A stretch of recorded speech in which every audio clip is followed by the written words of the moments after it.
Hi everyone, I'm Jack Diamond, and I'm here with a behind-the-scenes look at one of the visual effects that was used in the making of Chimera. My favorite types of visual effects are the ones you don't even know you're looking at. These types of effects can be used to enhance the visual aspects of a scene, but sometimes they can save you from having to reshoot.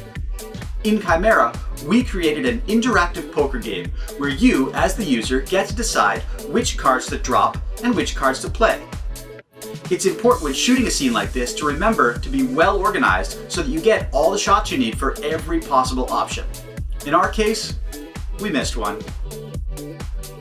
Alright, so here we are in Adobe Premiere, and I was just starting to edit this series of clips and I realized that we were actually missing a shot.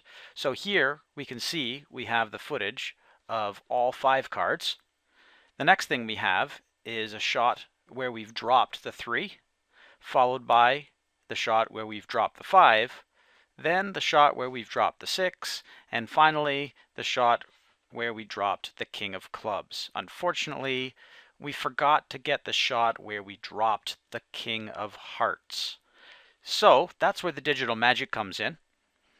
And what I'd like to do is take one of these other shots and try to digitally insert the right hand. So it's important to establish what hand we're actually looking for. So what I'd like to have is the 3, the 5, the 6, and then the King of Clubs here.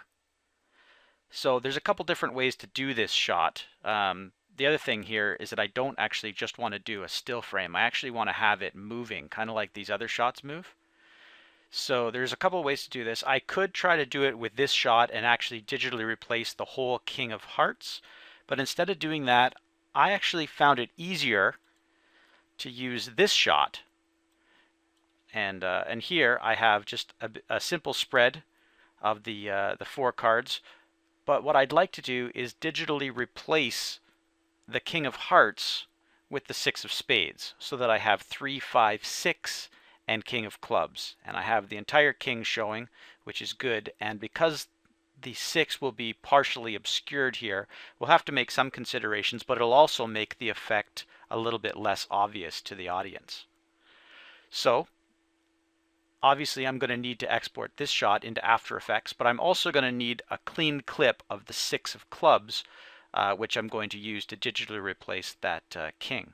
So I happen to find this piece of footage over here, and this is just another shot where we only had 3 cards, but it does happen to have the 6 of Spades right up on top. So I can use that, and then maybe just try to find a frame where I don't, actually I guess that's about the best I'm going to do, somewhere in the middle where the finger maybe isn't as obscuring as what I was looking for, but here I guess I'm just going to have to take it as is and work with it.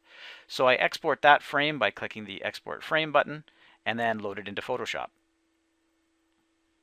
Okay, so here I am in Photoshop, and basically what I'm going to do is use the built-in tools of Photoshop to try to isolate that 6. What I would usually do is start with a mask and try to just grab the top of this, and of course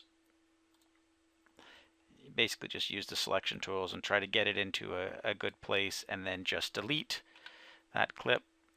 In this case I usually duplicate the layer first, and then when I delete the background you can see that becomes partially transparent. I would do that again down the side, maybe something like this. And I'm just sort of going around the same way I did this a minute ago, to try to isolate all those corners. Do the same on the bottom. And it's okay if it's not perfectly lined up there, because you can always drag it and drop it as long as the angle is correct. Delete that.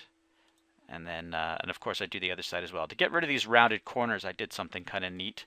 I actually took the rectangle tool and I drew a rectangle, and then I switched over to the elliptical tool, set the feather degree to what I wanted, hold down the Alt command, and you can actually draw a circle in here that's actually a subtracted selection. Next, what I want to do is basically just switch to another tool and try to get rid of some of the stuff I don't need here. So maybe again hold down Alt and I'll click something like this.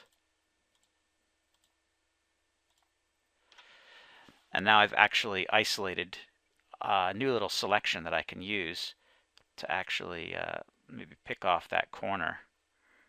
Yeah, I didn't do it exactly right, so maybe I should just take a little bit more off this selection here. Again, hold down Alt.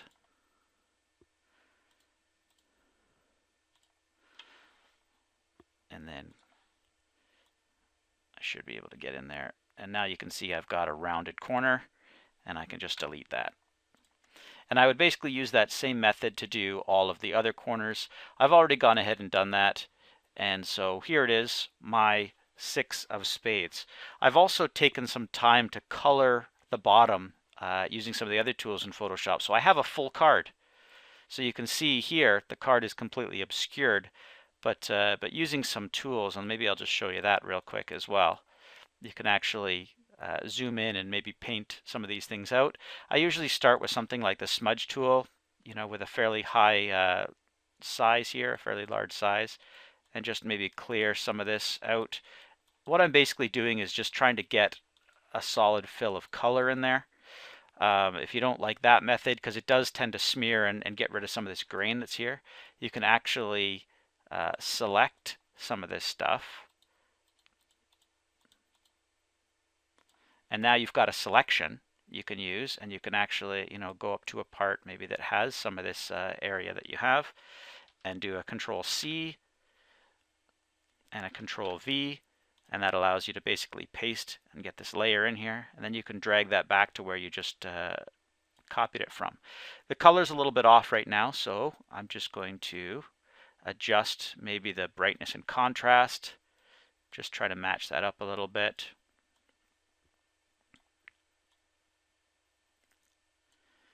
And you can see just like that, I've got something that's fairly reasonable. It's not perfect, obviously, but there's another fantastic tool here called the patch tool. And the patch tool will basically do almost that exact same thing, but you have to have a good starting color. And then once you have that done, you can actually just drag and allow it to auto patch, and it'll basically take the color and the gradient areas and stuff from here and just replace it. So there it is. You can see I've started to partially get rid of this. One of the other cool things you can do with this patch tool, I'm just going to select this entire spade here, and I left a little bit of the top of the spade just because I need something to match with, and you'll see what happens when I click and drag here. That goes completely away. But if I come up to this spade, I can kind of get more or less the same positioning, and then once I have it, let go, and it basically just drops that spade right over the other one. And now I've cleaned a lot of that up that I had before. So once you're happy, basically this is what you want. I've also cropped the image down so that I just have the area that I need, and I've saved it out as both a PSD file, or if you prefer, you can save it as a PNG file, as long as you use a really high quality. The next thing we do is switch over to After Effects, and I'm not going to go through the exact procedure of doing all the replacement, but I'll sort of talk you through my logic here. So I start with the clip by itself. This is the clip I've just loaded in. It's the same clip that I was looking in Premiere. And again, what I want to do is digitally replace this King of Hearts with the 6 of Spades image that I just brought in. So I've loaded that 6 of Spades here, and the first thing I need to do is basically track this this king, because that's what I'm going to replace. So I basically created a new null object that I just called king track here, and used the built-in motion tracker into After Effects and just tracked 2 points. I tracked the top of the king and I tracked the bottom of this heart. So using those 2 points, I was able to place this object, and you can see that it sticks fairly well. So that's what I'm going to use to actually place my 6. So I've dropped my 6 of Spades into place.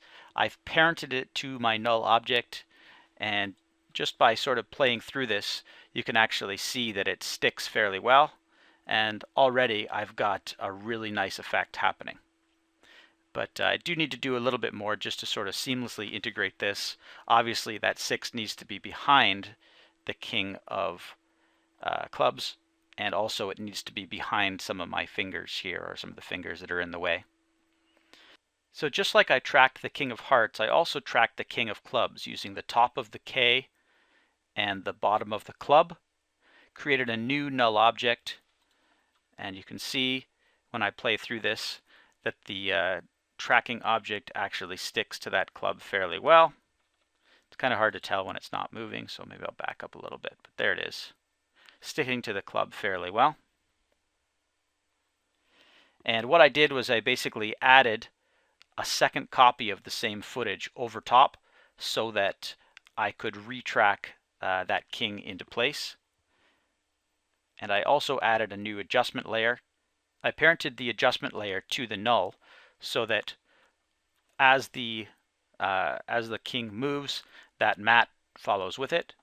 And I used it as an alpha mat for the clip so that it now obscures the 6 of clubs. So if I back this up again, you'll see what actually happens. So already I have a near perfect effect. There's just a few little minor things I have to adjust. One of the things I did to help obscure the 6 into the bottom was I added a subtle mask to it just to sort of fade it away to the other card. It becomes more or less obvious when the finger or the thumb here isn't covering the 6. That just sort of smoothly fades together. But one of the big issues here is that I'm losing some of the detail between the king and the 6 and between the 6 and the 5. So I wanted to add a sort of subtle shadow effect, the same as the 5 has on the 3, and the same as the king had on the original king that was behind here. So in order to do that, I created a duplicate copy of each of these layers and basically darkened them and changed their opacity settings. And again, using the same sort of masking techniques, I was able to digitally comp in these shadows. And so it looks pretty good. The last thing I have to do is just basically fix the thumb here. And again, I added a new copy of the original footage, added a mask onto that, which basically I just tracked by hand just to sort of keep that in place. And that just covers over the final 6. So you should see that when the whole thing is done, adding some motion blur, the effect is complete.